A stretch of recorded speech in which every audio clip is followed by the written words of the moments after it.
El credo del pueblo de Dios. Siempre hemos dicho también que es el misterio eucarístico, está enraizado en Cristo glorioso, en Cristo resucitado, que es quien da la gracia santificante eucarística a cada persona en este mundo, en este tiempo de la iglesia peregrina. Y que ya los que tienen esa liturgia celestial en la iglesia triunfante están de lleno en ese nuevo vino, ¿no? Que ya está bebiendo el Señor, esa vid eucarística glorificada, que es Él mismo, es estar con Cristo, ¿no? En el banquete celestial, que es el reino de Dios. Es el reino de Dios. Bueno, el credo del pueblo de Dios. El siguiente documento, un año posterior, su santidad Pablo VI emite este documento también fantástico, maravilloso, donde se explicita una profesión de fe pronunciada por él el 30 de junio del año 68. Fijaros qué añito, ¿eh? Fijaros qué añito, ¿no?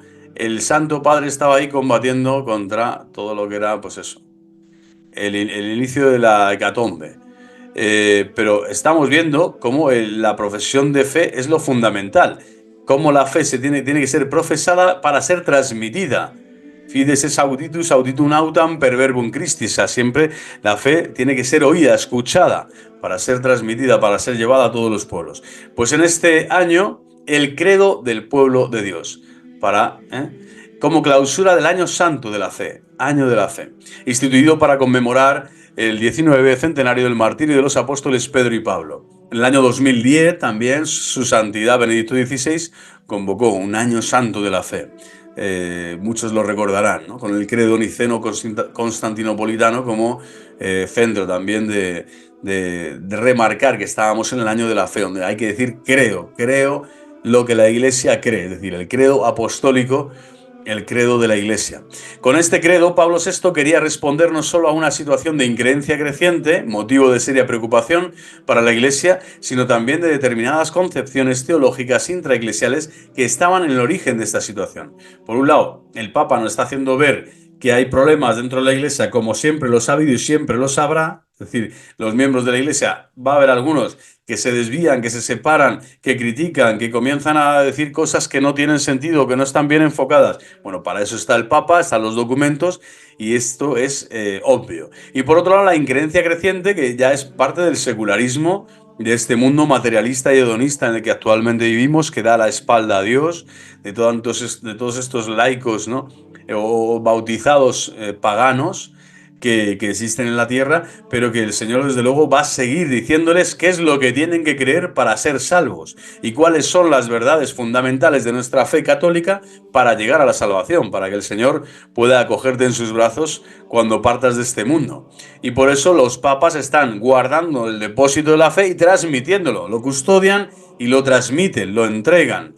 ¿Para qué? Para que las generaciones futuras, hoy en día los niños, los jóvenes, puedan recibir la profesión de fe católica, la fe verdadera, íntegra, que salva, con una verdadera piedad, una sincera piedad. Bueno, pues respecto a la teología del misterio eucarístico, ofrece una explicación detallada recogiendo las afirmaciones fundamentales de la encíclica Mysterium Fidei, de 3 años atrás. Básicamente que el sacerdote ofrece el sacrificio de la misa en persona de Cristo y en virtud del poder que se le ha otorgado, se le ha dado por el sacramento del orden. Lo ha recibido por este sacramento. Está hablando que la aportación, este documento del credo en el pueblo de Dios, el credo del pueblo de Dios, son 5 puntos los que pueden sintetizarse en todo este documento, que también es una maravilla. No, bueno, pues el punto 24 dice: nosotros creemos que la misa, que es celebrada por el sacerdote representando la persona de Cristo en virtud de la potestad recibida por el sacramento del orden y que es ofrecida por él en nombre de Cristo y de los miembros de su cuerpo místico. ¿Vale? O sea, esto es impresionante. Está hablando claramente qué es lo que la Iglesia piensa, es decir, cree, ¿no?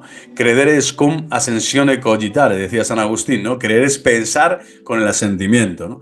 Bueno, pues creer es pensar con el asentimiento de la fe que tiene la Iglesia, ¿no? Al darnos esta belleza, ¿no? De doctrina. Es decir, la misa es el sacrificio de la misa, lo primero, el sacerdote lo primero que hace es ofrecer el sacrificio de la misa, Por lo tanto, todas estas habladurías que se dicen de que sé qué pasó en el Novus Ordo, qué sucedió y tal, y los teólogos y los protestantes que aparecían por aquí y por allá, siempre, de primeras, el sacerdote y el sacrificio de la misa. Y de segundo, el sacramento del orden. Todo lo que los sedevacantes, herejes de todo pelaje, vienen a interpelarse, ¿no? De forma engañosa, de forma sibilina, para deformarlo, para decir que allí no hay validez en ese poder sacramental ya conferido, porque ha habido cambios, ¿no? Cambios en la forma, cambios en los aspectos del rito, de la ritualidad, de todo lo que es la celebración, etcétera, ¿no?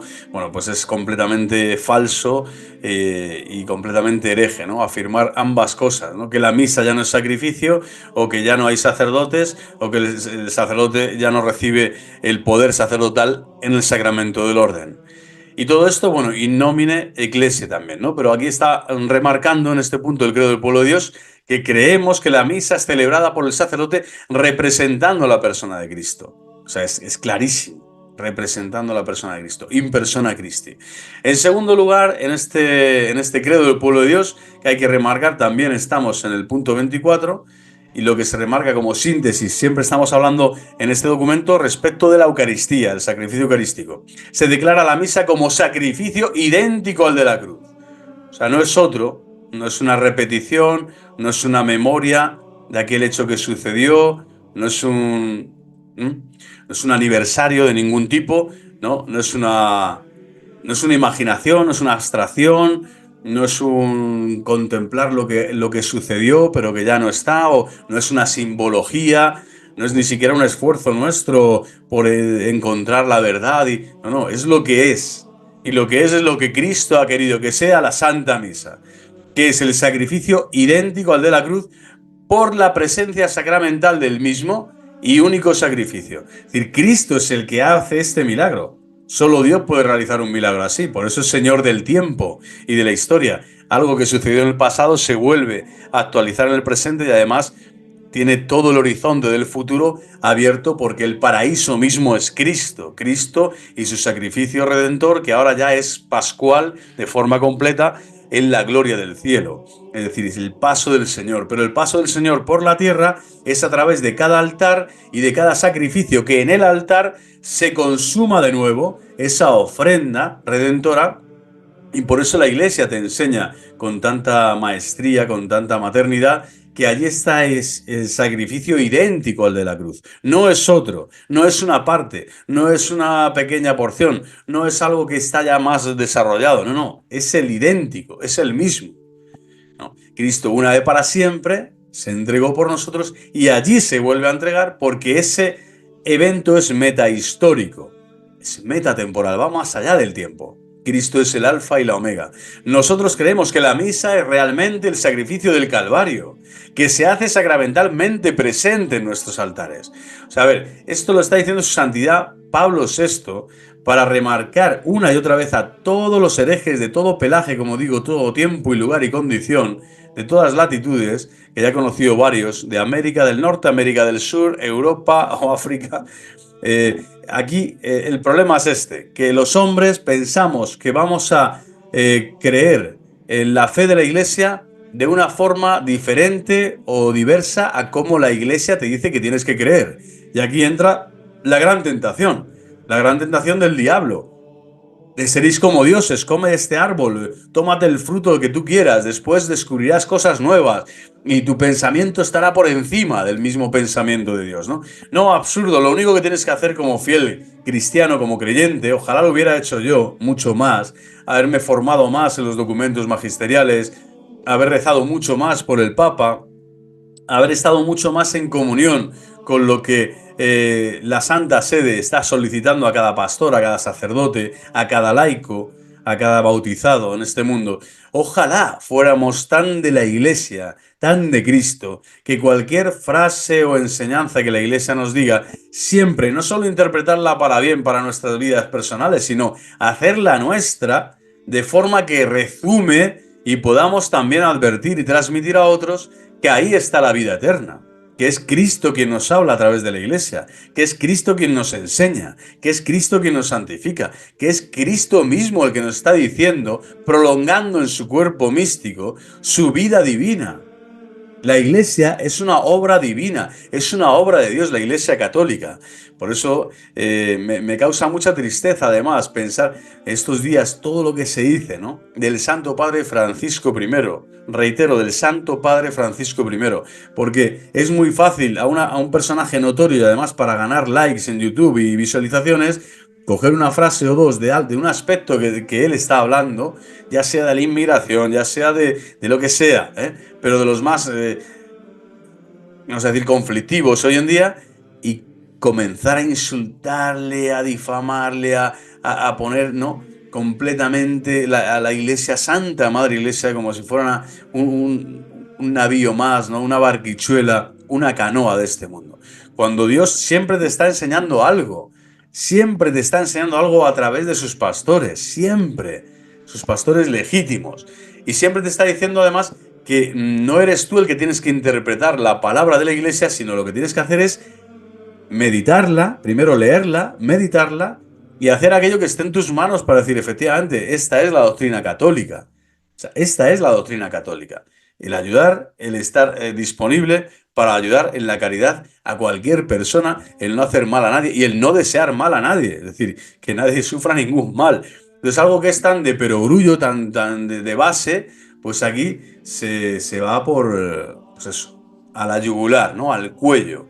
Porque los demonios están muy activos, máxime cuando hablan las autoridades de la Iglesia Católica. Por eso la Iglesia sigue siendo perseguida hasta el final de sus días. Va a ser perseguida. Cuando no es por unos, es por otros. Cuando no son los de fuera, son los de dentro. Cuando no son los de al lado, cuando no. Pero el Señor está ahí.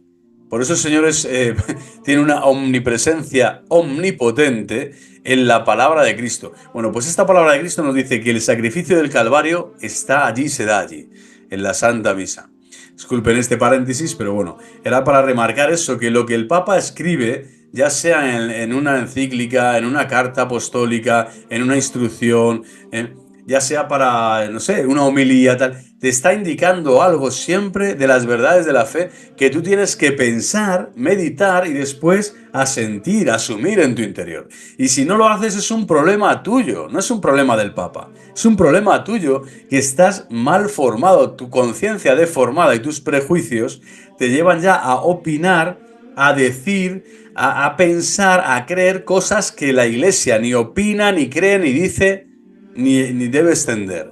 Entonces, el asunto está ahí, ¿no? Que hoy todos nos pensamos que somos profetas en nuestra tierra y los más sabios del planeta, cuando somos, francamente, adolecemos de una base formativa e intelectual grandísima, y más todavía para esto, ¿no? Fijaros que hay millones de visualizaciones, millones semanales de grupos que se dicen católicos, cristianos católicos, que están arremetiendo constantemente contra el Papa y contra la Santa Iglesia de Dios. Es impresionante, fijaros, ¿eh?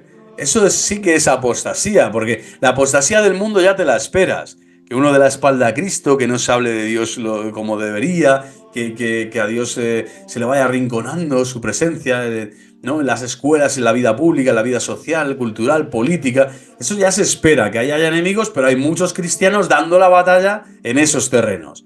Pero que dentro de la propia Iglesia, los cristianos que se dicen amantes de Jesucristo Eucaristía, amantes de la Santa Iglesia Católica, estén constantemente lanzando piedras, boomerang, y cuando no, disparando munición de alto calibre, con metralletas y cañones terribles, bueno, pues esto denota eso, una deformación de la conciencia, una ignorancia supina, un atrevimiento y una soberbia espiritual impresionante por parte de personas que no tienen ningún tipo de autoridad en la Santa Iglesia y que hoy, ¿no?, tienen estos altavoces de las redes para hacer todo este daño que es atroz.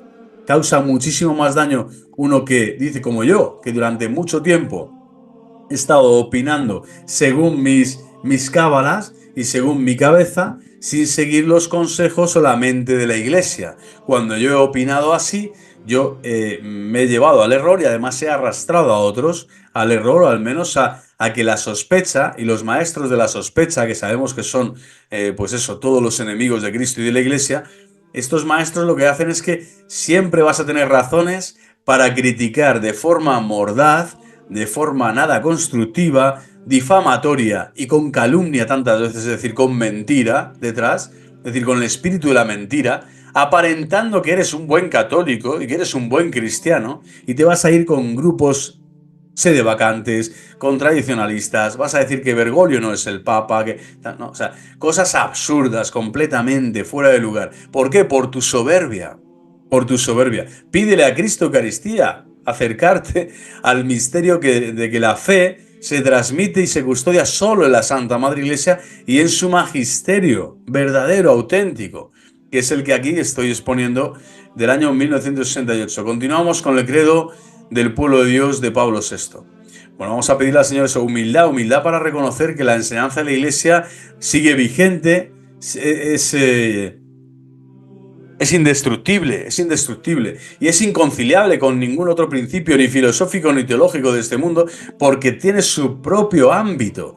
La Iglesia, la revelación pública la ha recibido de Dios y por lo tanto nada puede deformar y nada puede, pues eso, no se puede uno engañar ni autoengañar si estás dentro de la Iglesia. ¿Por qué? Porque la Iglesia es la verdad. La verdad vive en la Iglesia. La Iglesia es la esposa. La esposa que está constantemente abrazando al esposo, es decir, el corazón del esposo y de la esposa están unidos, al unísono, a la par. Lo que escriben, lo que aprueban, lo que predican, todo está guiado y sostenido por Dios, Padre, Hijo y Espíritu Santo, uno y trino, que dan a la Iglesia esa potestas sacra que viene de Dios. Y solo Dios la puede dar. ¿Quiénes son los que crean la confusión, el malestar, los que crean el mundo este de la sospecha? Ser maestros de la sospecha y criticar a todo y a todos de forma tan gratuita como digo e ignorante. Pues aquellos que no están en sintonía con el corazón de la Iglesia, que es con el corazón de Cristo. Si Cristo Eucaristía, que está ahí, el corazón de Cristo está en Cristo Eucaristía, te acerca cada vez más a amar a la Iglesia, ¿por qué es? Porque la Iglesia contiene a Cristo Eucaristía, hospeda a Cristo Eucaristía. La esposa está abrazando al esposo, el esposo está dentro de la esposa.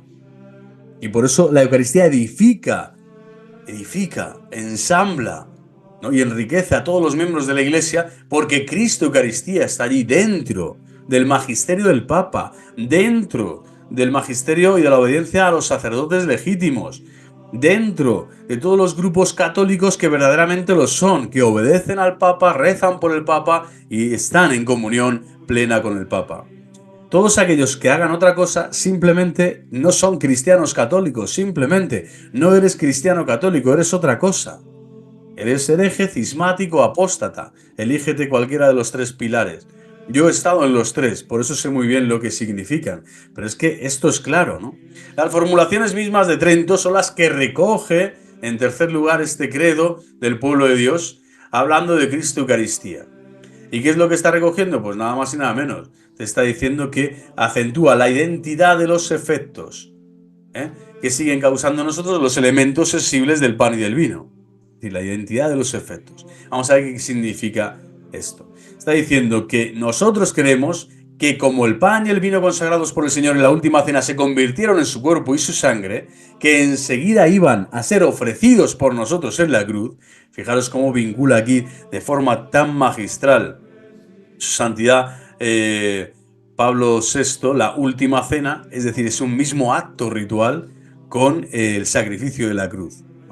Está diciendo allí, ya cuando Cristo está, está entregando, tomad, este es mi cuerpo, tomad, este es el cáliz de mi sangre de la nueva y eterna alianza. Bueno, aquí ya el Señor está diciendo, y esto lo prolongo ahora, y voy a Getsemaní, voy a los tribunales civiles, religiosos, voy a ser flagelado, coronado, voy a llevar la cruz y voy a morir por cada uno de vosotros en el ara de la cruz. Y en este trono de Dios, que es la Santísima Cruz, la pasión gloriosa de nuestro Salvador, nos dice la Iglesia, nos dice Pablo VI, que el pan y el vino consagrado por el sacerdote se convierten en el cuerpo y la sangre de Cristo, que está sentado gloriosamente en los cielos.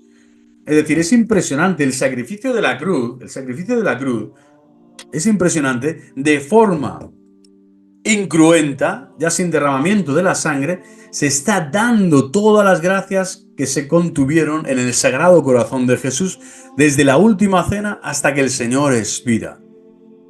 Expira hasta que el Señor muere. Y no solo esto, sino que además hasta cuando el Señor fecunda su iglesia, es decir, resucita, asciende a los cielos y envía el Espíritu Santo para que tú y yo ahora comulguemos. ¿Con quién? Con Cristo glorioso, porque es Él que sentado gloriosamente en los cielos, de nuevo realiza el milagro de la redención y de la santificación del corazón del hombre en cada misa. Cada vez que te acercas al altar, cada vez que la adoras primero, adora la Santa Cruz, el santo sacrificio del Señor, y después comulgas con su cuerpo glorioso, eucarístico, sacramentalmente. Y creemos que la presencia misteriosa del Señor bajo la apariencia de aquellas cosas que continúan apareciendo a nuestros sentidos de la misma manera que antes es verdadera, real, sustancial. Bueno, todo esto lo recoge Trento y con un lenguaje más vivo, más fructífero, más vibrante, más fresco, su santidad Pablo VI lo coloca ante nuestros ojos en este precioso documento. En cuarto lugar, ya queda poco, cuarto lugar y quinto lugar, sigue la fe en la conversión eucarística como vía única para la presencia real. Es decir, la conversión eucarística se tiene que dar, si no, no hay presencia real. ¿Qué significa conversión eucarística? Vamos a verlo, el término técnico, transustanciación. La Iglesia sigue hablando con este término para indicar, ¿no?, que los intentos de interpretación del dogma como transfinalización y transignificación pues no están aprobados. No están aprobados, aunque hemos dicho también que existe la visión correcta católica para realizar teología con estos dos conceptos. Pero no para hablar de la conversión eucarística. Es decir, para hablar de la presencia real solo puedes hablar de transustanciación. No vale hablar de presencia real para hablar diciendo transfinalización o transignificación. No, solo la presencia real va vinculada de forma sacra, forma dogmática, al término, al concepto transustanciación. Y esta es la clave fundamental de la presencia real de Cristo. Es decir, hay un cambio, la sustancia establece, por lo tanto, que de modo general lo que absolutamente debe mantener cualquier intento de explicación teológica de la transustanciación para salvar las exigencias del dogma. Es decir, objetivamente y prescindiendo de la actividad de nuestro espíritu, impresionante, el pan y el vino han dejado de existir después de la consagración de tal forma que bajo las especies de pan y vino es el adorable cuerpo y sangre lo que está presente ante nosotros. Este es el Mysterium Fidei y es el milagro de los milagros. Y el milagro de los milagros delante de nosotros en la forma tan sencilla, ¿no?, tan susceptible, tan viable, tan cercana, tan impresionante, que es la oblea, ¿no? La oblea sacra, la forma ya consagrada es adorable cuerpo. Y el vino que contiene ese cáliz ya no es vino, ahora es la sangre de Jesucristo derramada por nosotros de nuevo. Impresionante. En este sacramento Cristo no puede hacerse presente de otra manera que por la conversión de toda la sustancia del pan en el cuerpo, en su cuerpo, y la conversión de toda la sustancia del vino en su sangre. Dice toda. Otra cosa es que diga que hay accidentes que se mantienen, pero Cristo está todo. Toda la sustancia de Cristo, de su cuerpo y de su sangre están allí, en la Sagrada Eucaristía, permaneciendo solamente íntegras las propiedades del pan y del vino que percibimos con nuestros sentidos, la cual conversión misteriosa es llamada por la Santa Iglesia conveniente y propiamente transustanciación. Bueno, pues este es el cuarto punto del credo del pueblo de Dios en referencia a la Eucaristía. Es maravilloso, son enseñanzas que uno tiene que grabar a fuego a las nuevas generaciones, a los niños, a los jóvenes. Hay que decirles, esto solo ocurre aquí. O sea, todos los edificios, santuarios, basílicas, todo el clero, todo el pueblo santo de Dios, todo está en torno a esta realidad. La Sagrada Eucaristía es Cristo vivo entre nosotros, presente entre nosotros. Y en cada misa ahí está la potencia de la acción salvífica de Dios en este mundo. Muchos cristianos católicos hablan, sí, claro, mira cómo está todo por el clero, el papa, mira qué tal, lo que ha dicho, tal, no sé qué. Y lo que han dejado es de pensar en ellos. Si realmente tú vas a rezar a la capilla, al templo, a la iglesia, estás en tu parroquia, si colaboras en actividades de tu parroquia, si estás dentro del sagrario, es decir, quieres estar con el sagrario, quieres estar cerca del Señor, para que Él siga inspirando, sosteniendo y acompañando las obras tuyas del día a día, tu trabajo, las tareas y los deberes familiares que tengas en tu estado. Es decir, es impresionante. En esta palabra, en este misterio, se contiene toda la belleza celestial que hace que en la historia, fijaros, se despliegue la iglesia no como una estructura visible más, sino como la estructura visible de Dios. Es la jerarquía divina. Es decir, está divinizada. Es Dios mismo quien preside a la iglesia. Es el Señor de la iglesia. Es el que gobierna a la iglesia en primer y último término. Porque es guiado todo el cuerpo místico de Cristo por esta presencia de la Eucaristía. Fijaros que en San Pedro, en Roma, cuando entras en Vaticano, la ciudad del Vaticano, en San Pedro, donde habita el Papa, lo primero que está es la piedad, es decir, la entrega a la derecha según entras, por la puerta santa, ahí está la piedad de Miguel Ángel, como diciendo, aquí estoy yo, y aquí está mi madre que te entrega todos los méritos de la pasión, del Sagrado Corazón de Jesús, y también yo como madre te entrego los méritos de mi corazón inmaculado. Y a continuación, solo un muro separa a la piedad de la capilla del Santísimo, que es impresionante. Allí hay una adoración perpetua, 24/7 durante años y años y años y años, siglos. Es decir, la presencia eucarística real y la adoración eucarística es la que mantiene todos los tejidos y todos los miembros de la iglesia, los mantiene vivos, actuantes, participando en todas las gracias celestiales, para que las obras de piedad, de misericordia, corporales y espirituales sigan dando tantos frutos, tanto bien en este mundo tan necesitado de amor. Pero el amor de los amores está allí. Cantemos al amor de los amores. Cantemos al Señor. Bueno, me venía arriba. Pues es que el Señor es increíble. Bueno, cualquier interpretación de teólogos que busca alguna inteligencia del misterio, por lo tanto, para que concuerde con la fe católica, debe poner a salvo que en la misma naturaleza de las cosas, esto es lo que le pide el Papa a todos los teólogos, por si alguno se quiere desviar un poquito, que nuestro espíritu, nos dice, independientemente de nuestro espíritu, dice que el pan y el vino, y sería bueno una coma, bueno, pues dice que el pan y el vino, realizada la consagración, han dejado de existir. Es decir, han dejado de existir. Ya no son ni pan ni vino, han dejado de existir. Y esta es la gran verdad teológica, y como digo, es una presencia divina que se esconde bajo la especie más sencilla de la tierra, pan y vino, imaginaros, un poquito de pan y un poquito de vino, y allí está el Rey de Reyes y Señor de Señores, que gobierna a toda la iglesia y a todo el pueblo santo de Dios, y llama a la conversión a todos los que aún no están incorporados y sumergidos en este misterio de la Santísima Trinidad, único y eterno Dios. ¡Impresionante!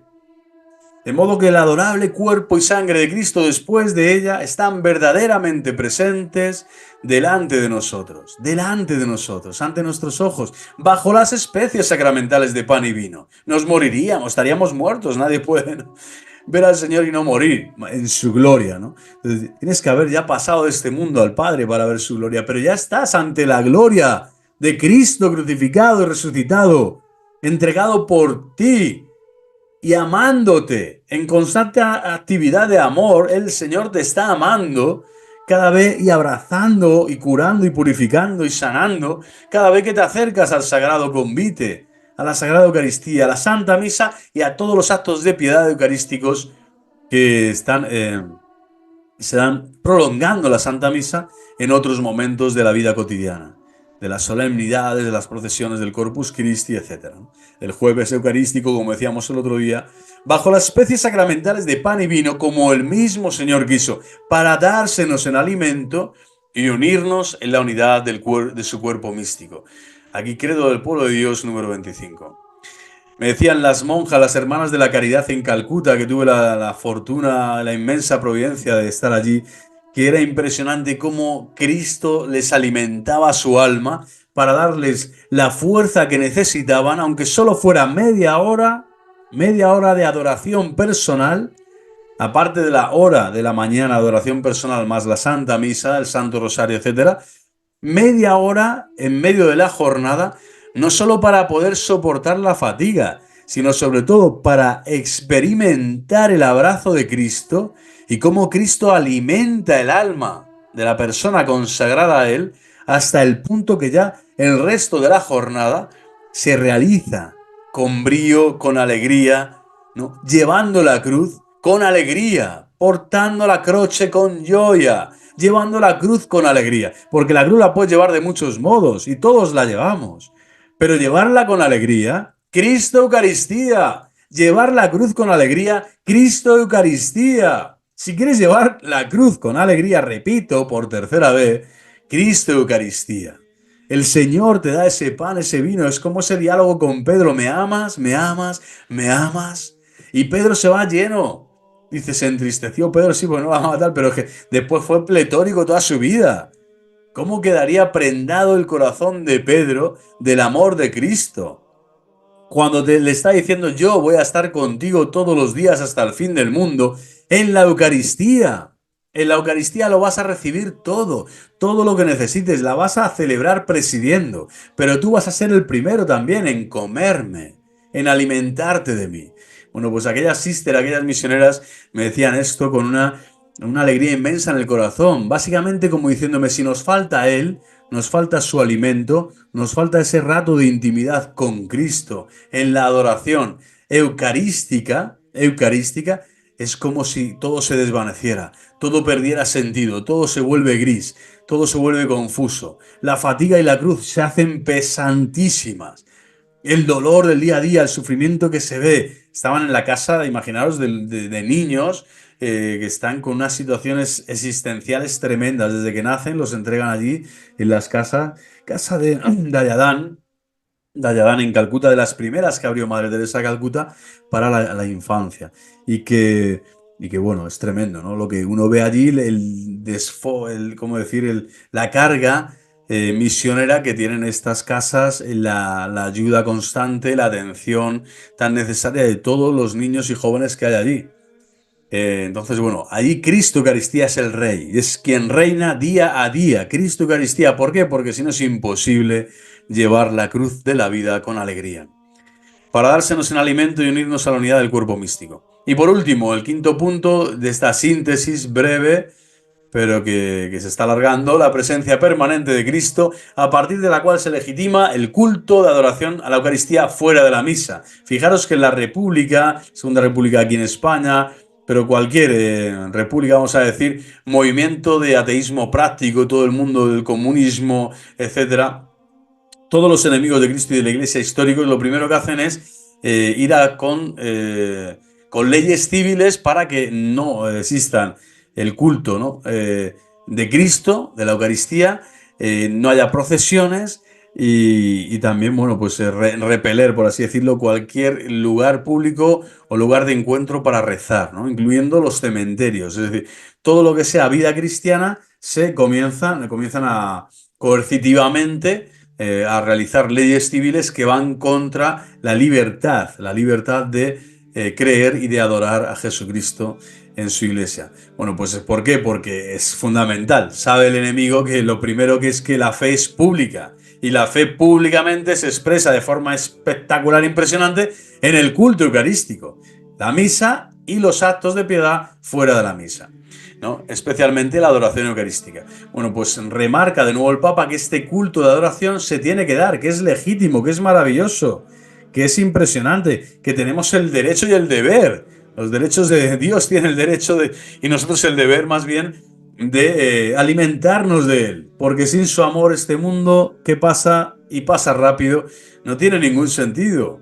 La única indivisible existencia de Cristo, el Señor glorioso en los cielos, no se multiplica, pero por el sacramento se hace presente en los varios lugares del orbe de la tierra. Esto solo lo puede hacer Cristo glorioso.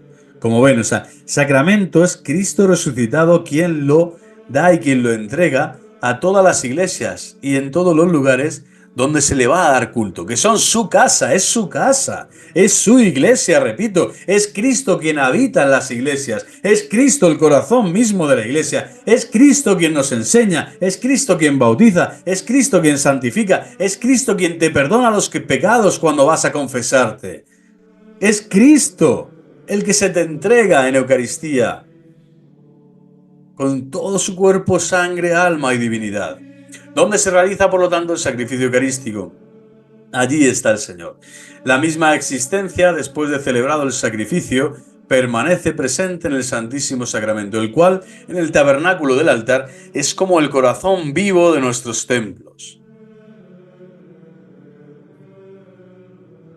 La misma asistencia, después de celebrado el sacrificio, permanece presente en el Santísimo Sacramento, el cual, en el tabernáculo del altar, es como el corazón vivo de nuestros templos. Él es como el corazón vivo de nuestros templos. Por lo cual estamos obligados, por obligación ciertamente suavísima, dice el Papa, a honrar y adorar en la hostia santa que nuestros ojos ven, al mismo Verbo encarnado, que ellos no pueden ver. Ellos no pueden ver, y si eres muslín, te quitas las zapatillas y poco más. Es decir, tu Dios y tu trascendencia es tan pobre que la del Señor te está diciendo que es que le puedes tocar, le puedes ver, le puedes comulgar. Es el misterio de la encarnación. La Eucaristía es que el misterio de la encarnación ahora se ha prolongado ya y se ha hecho carne para que tú también puedas ser carne de su carne y hueso de sus huesos, como dice Génesis, y que sin embargo se ha hecho presente delante de nosotros sin haber dejado los cielos. Aquí está el milagro, ¿no? Credo del pueblo de Dios número 26. Sin haber dejado los cielos, el Señor se hace presente. Es el verbo humanado, el verbo que se ha encarnado en el seno purísimo de la Virgen María, Madre de Dios, y que ahora aparece delante de nuestros ojos, visible, visible de carne, que lo vemos con los ojos de la fe, sí, ponte lo que tú quieras, pero tu cuerpo y tu alma, tu espacio, está al lado de Dios. Estás al lado de Dios, estás con Dios. En los momentos de adoración, Dios está contigo y tú estás con Dios. ¿Dónde vas al templo? A ver a Dios. ¿Dónde vas a rezar? A rezar a Dios. ¿Dónde? Al templo. ¿Dónde está Dios? En mi corazón, en la creación, en las leyes, en el orden, en la armonía. No, en la Eucaristía. En la Eucaristía está Dios personalmente, por antonomasia. No tienes que hacer nada, simplemente estar ahí con Él. Y Él tranquilo que estará contigo. Estará contigo. Impresionante nuestro Señor, nuestra santísima religión católica.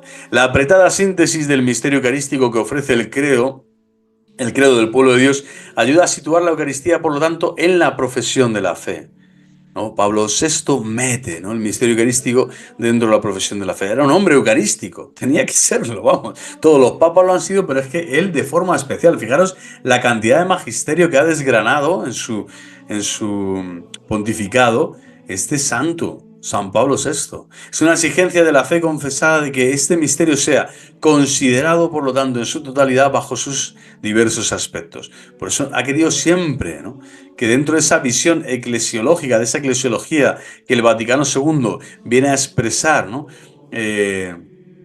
de forma impresionante y maravillosa, allí está la celebración eucarística en el centro, en el corazón de la vida cristiana siempre, ¿no? Y esa misma vitalidad ha querido también pues matizarla, enseñar, corregir y expresar esta dimensión eucarística de la fe católica Pablo VI a través de estos otros documentos: Credo del pueblo de Dios, la Instrucción Eucharisticum y la encíclica Mysterium Fidei. Bueno, la vitalidad de la vida cristiana pasa necesariamente por la vitalidad de la confesión de fe. De la confesión de fe. Pues aquí, desde luego, hasta aquí ya maravilloso todo lo que ha expresado el Papa, Pablo VI, impresionante y fortísimo esto, ¿eh? La confesión de tu fe, cuando varía, cuando comienza a deformarse, cuando la vida cristiana, tú ya dejas de estar en esa vitalidad de la vida cristiana, de lo que te ofrece tu parroquia, tu párroco, tu obispo concreto, las instituciones de cáritas, de caridad, que existen en tu alrededor, las misiones de la iglesia, o sea, todo con lo que tú puedes colaborar en la Santa Madre Iglesia, que te pueden inspirar, la visita de enfermos, visita a residencias, el mundo de la educación católica, o sea, es decir, impresionante todo el abanico que existe de caridad cristiana, pero siempre, en tanto y en cuanto tu confesión de fe es católica, está firme, está asentada en los pilares verdaderos del magisterio. En el momento que empiezas a desviarte y a perder vitalidad de la vida práctica de la Iglesia, tú también, tu fe, tu confesión comienza a debilitarse y acabas siendo cualquier cosa, que es lo que le ha pasado a las monjas de Belorado o a esto o al otro.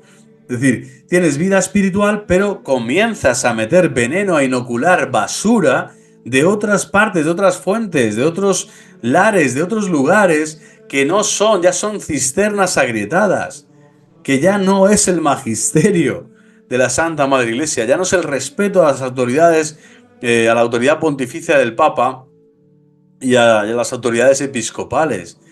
Ya es el menosprecio, es el despreciar, el yo sé más que tú, no, yo puedo más en este, ¡buah! Aquí me engañan, es total, sospecho de todo. Es decir, te vuelves rancio, te vuelves avaro, te vuelves codicioso, te vuelves soberbio, te vuelves extraño, te vuelves rarito. ¿Por qué? Porque no estás en la vida cristiana, ordinaria, cotidiana, que confiesa la fe y la profesión de la fe con esa exigencia de la totalidad de bajo sus diversos aspectos, es decir, abrazando a todo el cuerpo místico de Cristo, sin desdeñar nada, a los más débiles atrayéndolos para ser más fuertes, a los más fuertes animándoles para que sigan guiando, a todos, rezando unos por otros, para que en todo este movimiento de unidad en el Espíritu Santo de Dios se pueda robustecer más el cuerpo místico, el totus Christi, ¿no? El totus corpus Christi, la totalidad del cuerpo místico.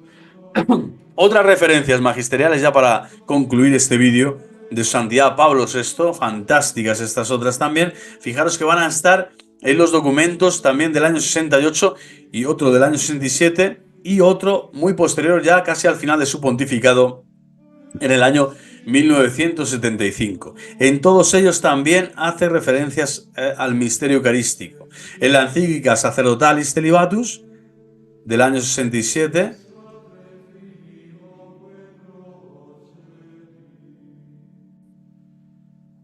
en la encíclica Humanae Vitae del año 68, aquí la vemos, y la exhortación apostólica Gaudete in Domino del año 75, en todas ellas, ¿no? Al igual que ocurriera con Mysterium Fidei, el Papa retiró de la Asamblea Conciliar la discusión pública sobre cuestiones debatidas sobre el celibato sacerdotal y sobre la regulación de la natalidad. O sea, son tres temas que no entraron de pleno en el concilio por voluntad papal, y por algo sería. ¿Por qué? Porque ahí estaba el Espíritu Santo con él. Para que no entraran estos tres temas, ¿no? Que se van a explicitar de forma clarísima y maravillosa a lo largo del magisterio posterior, reservando para ambos temas sendas encíclicas en las que serían despejadas las opiniones confusas al respecto y se formularía con vitalidad nueva la enseñanza católica. Pablo VI en la encíclica acoge todas las objeciones modernas que se oponen al celibato de los sacerdotes, la responde adecuadamente y argumenta con vigor la conveniencia de mantener firme el vínculo entre el sacerdocio y el celibato. Con esta encíclica, la temática desarrollada en el concilio respecto al sacerdocio ministerial quedaba completada. La Eucaristía se menciona en dos ocasiones. La primera, vamos a ver, dice, al exponer doctrinalmente la dimensión eclesiológica del celibato sacerdotal. Y la segunda es al describir pastoralmente los fundamentos de la espiritualidad del sacerdote. En el primer caso, el Santo Padre recuerda cómo el sacerdote, apresado, entre comillas, por Cristo Jesús, se configura más perfectamente a Cristo, también en el amor con que ha amado a su iglesia. Maravilloso, maravilloso. Maravilloso.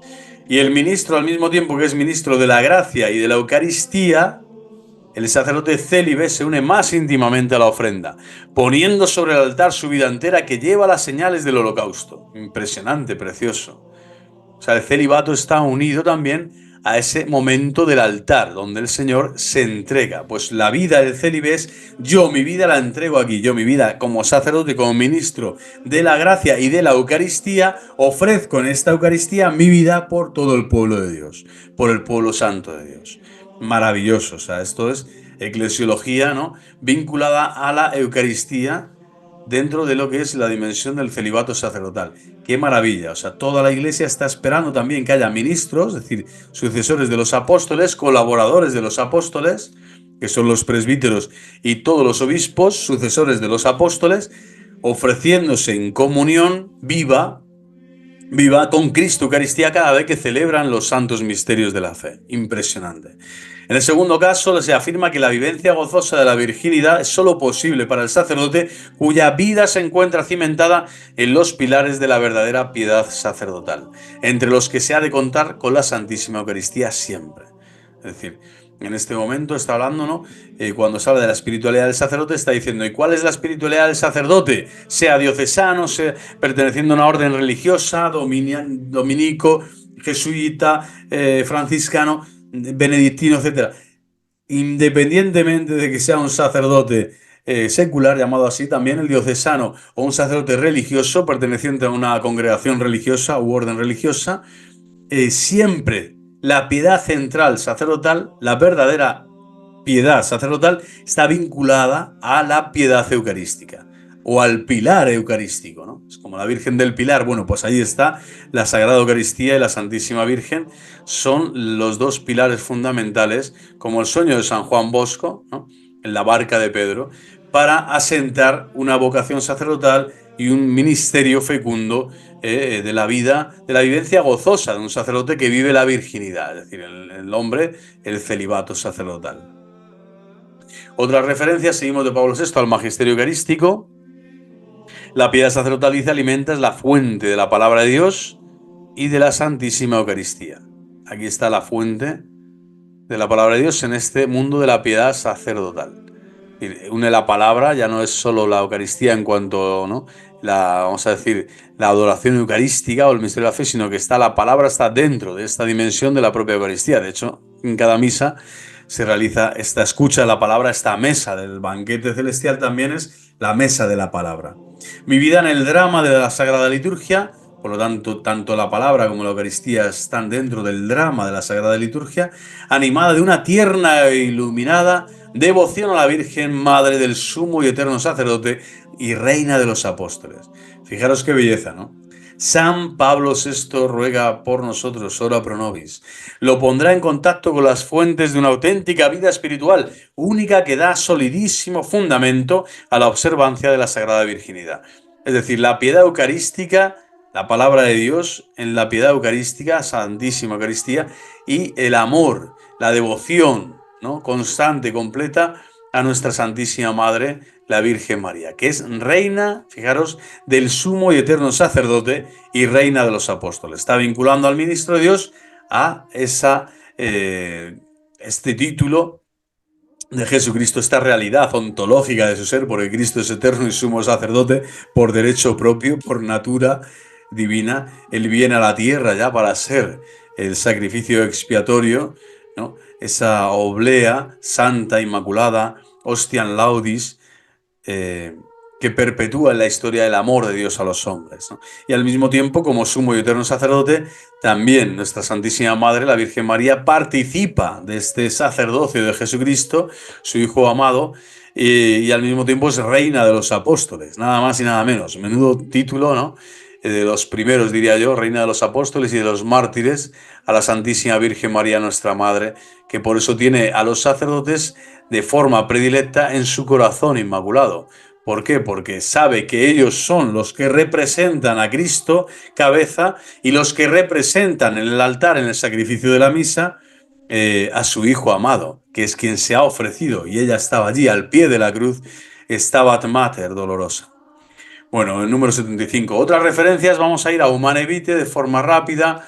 El matrimonio y la familia, sobre todo este documento, siguiendo pues las labores que ya iniciaron Gaudium et Spes, Gozos y Esperanzas, de este documento del Vaticano II. No pocos habían sembrado confusión en la Iglesia sobre el tema este de la regulación de la natalidad. Bueno, pues Pablo VI lo recoge todo esto y aquí se ofrecen orientaciones, directrices del recién clausurado concilio. En Humane Vitae aparecen estas cuestiones en los puntos del 2 al 6, todo el tema de la competencia del magisterio en estas cuestiones.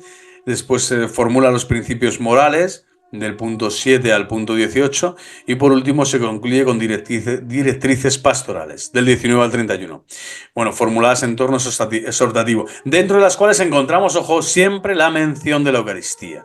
Así el Papa, al exhortar a los esposos a vivir en fidelidad su vocación cristiana, iniciada en el bautismo y concretada en el sacramento del matrimonio, les invita a acudir a la Eucaristía, fuente de gracia y de caridad. Es decir, la Eucaristía como el centro también de la vida familiar, que es la vida marital, que después viene la prole, por supuesto, en esa finalidad, se podría decir, única, complementaria, maravillosa, ambas necesarias, que es el vínculo, la finalidad unitiva del matrimonio y la finalidad procreativa del matrimonio. Bueno, pues ambas tienen su fundamento también en esta fecundidad eucarística, en esta unión con Cristo Eucaristía y en esta fecundidad que Cristo Eucaristía da a los esposos y en esta caridad que Él inflama en los corazones de los esposos para seguir dando testimonio de la verdad y de Cristo en sus vidas, en el tiempo, en el día a día. Afronten pues los esposos, dice también en Humane Vitae, los necesarios esfuerzos apoyados siempre por la fe y por la esperanza que no engaña, porque el amor de Dios ha sido difundido en nuestros corazones con el Espíritu Santo que se nos ha dado. ¡Qué maravilla! Espíritu Santo, ven, ven. Romanos 5:5, invoquen con oración perseverante la ayuda divina, acudan sobre todo a la fuente de la gracia y de la caridad en la Eucaristía. Y si el pecado les sorprendiese todavía, no se desanimen, impresionante, no se desanimen, el Señor no engaña y el Señor jamás te desanima, sino que recurran con humilde perseverancia, aquí al Señor crucificado, con humilde perseverancia a la misericordia de Dios. ¿Quién no puede encontrar la misericordia de Dios en Cristo crucificado?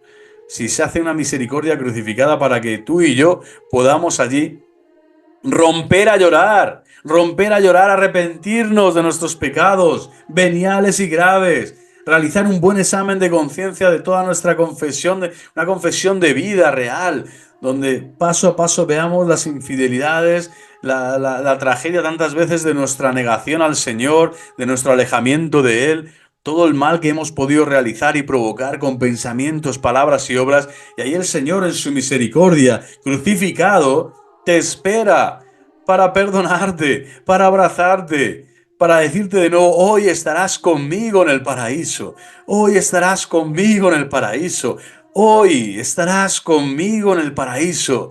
Sal ya de tus miedos, de tus voluptuosidades, de tus paranoias, de tus tristezas, de pensar que estás solo, que el mundo te está engañando y Satanás está detrás de ti porque no estás de rodillas ante Cristo crucificado.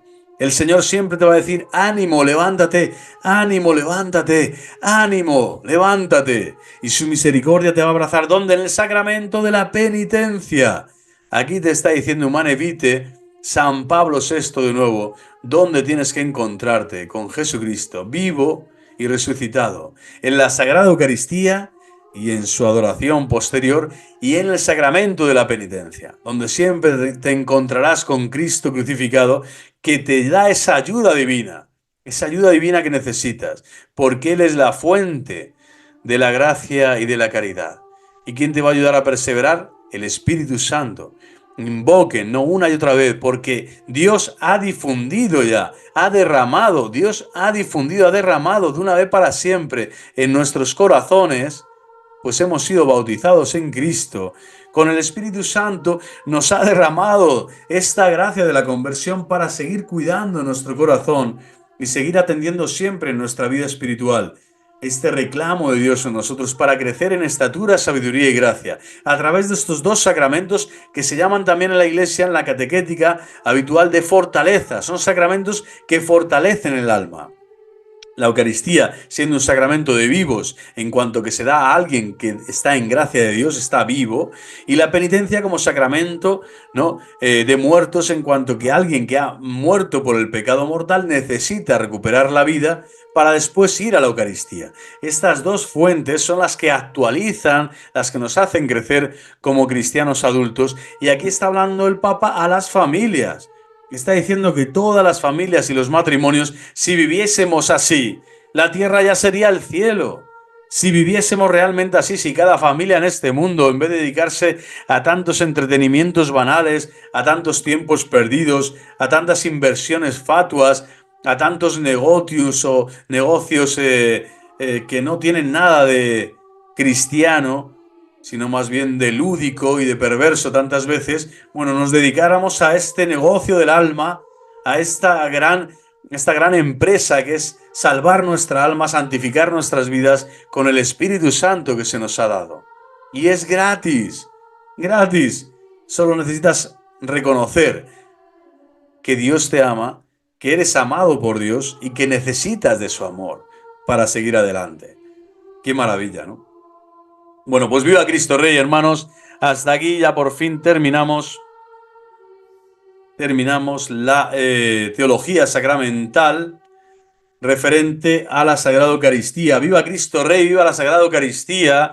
Que el Señor, Dios Todopoderoso, Padre, Hijo y Espíritu Santo, nos sigan concediendo la gracia de amarle en el Santísimo Sacramento del altar, en el santo sacrificio de la cruz, que es cada misa celebrada con devoción y con piedad por toda la Iglesia, sacerdotes y laicos celebrando al unísono, en un mismo cuerpo y un mismo espíritu, un mismo sentir y un mismo obrar, un mismo rezar, cantar, alabar y, por supuesto, y en silencio adorar el misterio de la cruz, el misterio de la redención, el misterio de la glorificación de Cristo, que ha muerto para quedarse entre nosotros bajo las especies eucarísticas. ¡Qué maravilla! Qué maravilla poder decir soy cristiano católico y jamás nadie me va a engañar, nadie me va a engañar, nadie me va a poder sacar de esta gran verdad. La Iglesia y Cristo Eucaristía están vivos ahora en nuestro corazón por el Espíritu Santo que se nos ha dado y que nos ofrece cada día en el sacrificio de la cruz las gracias necesarias para seguir mirando al cielo,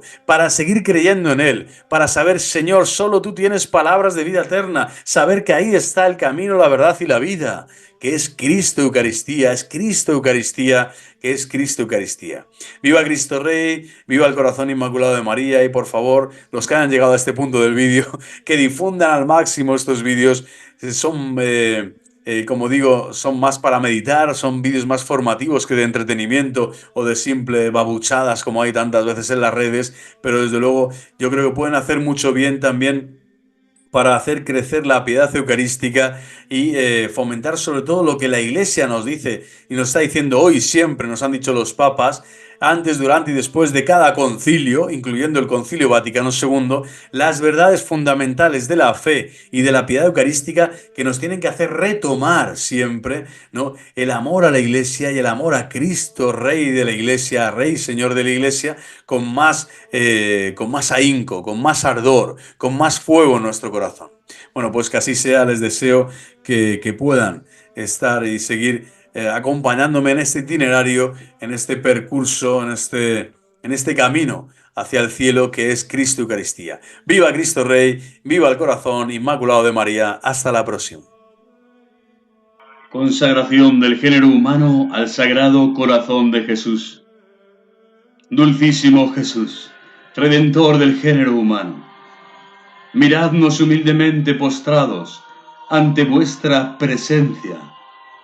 Vuestros somos y vuestros queremos ser, y para que podamos hoy unirnos más íntimamente con vos, cada uno de nosotros se consagra espontáneamente a vuestro sagrado corazón.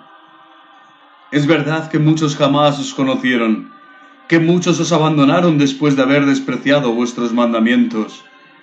Tened misericordia de unos y otros, benignísimo Jesús. y atraedlos a todos a vuestro santísimo corazón. Reinad, Señor, no solamente sobre los fieles que jamás se apartaron de vos, sino también sobre los hijos pródigos que os abandonaron. Y haced que éstos prontamente regresen a la casa paterna, para que no perezcan de hambre y de miseria. Reinad sobre aquellos a quienes traen engañados las falsas doctrinas y se hayan divididos por la discordia, y volvedlos al puerto de la verdad y a la unidad de la fe, para que en breve no haya sino un solo redil y un solo pastor. Reinad sobre cuantos permanecen todavía envueltos en las tinieblas de la idolatría y del islamismo. Dignaos traerlos a todos a la luz de vuestro reino. Mirad finalmente con ojos de misericordia a los hijos de aquel pueblo que en otro tiempo fue vuestro predilecto. Desciendas también sobre ellos bautismo de redención y de vida, la sangre que un día contra sí reclamaron. Conceded, Señor, vuestra iglesia segura, a vuestra iglesia segura y completa libertad. Otorgad la paz a las naciones, y haced que del uno al otro polo de la tierra resuene esta sola voz. Alabado sea el divino corazón, por quien nos vino la salud. A él sea la gloria y honor por todos los siglos de los siglos. Amén. Alabado sea el divino corazón, por quien nos vino la salud. A él sea la gloria y honor por todos los siglos de los siglos. Amén. Alabado sea el divino corazón, por quien nos vino la salud. A él sea la gloria y honor por todos los siglos de los siglos. Amén. Consagración de las familias al corazón de Jesús. Oh Sagrado Corazón de Jesús, vos manifestasteis a Santa Margarita María el deseo de reinar sobre las familias cristianas. Venimos pues hoy a proclamar vuestro absoluto reinado sobre la nuestra. De hoy en adelante queremos vivir de vuestra vida, queremos que en el seno de esta familia florezcan las virtudes a que prometisteis la paz en la tierra, y queremos desterrar de nosotros el espíritu mundano. Vos habéis de reinar en nuestros entendimientos por la sencillez de la fe, y en nuestros corazones por el amor a vos solo, en el cual arderán para vos, procurando mantener viva esta llama con la frecuente comunión de la divina Eucaristía. Dignaos, oh corazón divino, presidir nuestras reuniones, bendecir nuestras empresas espirituales y temporales, apartar nuestros cuidados, santificar nuestras alegrías, dulcificar nuestras penas. Si alguna vez alguno de nosotros tiene la desgracia de ofenderos, recordadle, oh corazón de Jesús, que sois bueno y misericordioso con los pecadores arrepentidos. Y cuando suene la hora de la separación, cuando venga la muerte a lanzar el duelo en medio de nosotros, todos, así los que se vayan como los que se queden, estaremos conformes con vuestros eternos decretos. Nos consolaremos pensando que ha de venir un día en que toda la familia reunida en el cielo podrá cantar eternamente vuestras glorias y vuestros beneficios. Dígnese el corazón inmaculado de María, dígnese el glorioso patriarca San José, presentar esta consagración y recordárnosla todos los días de nuestra vida. Amén.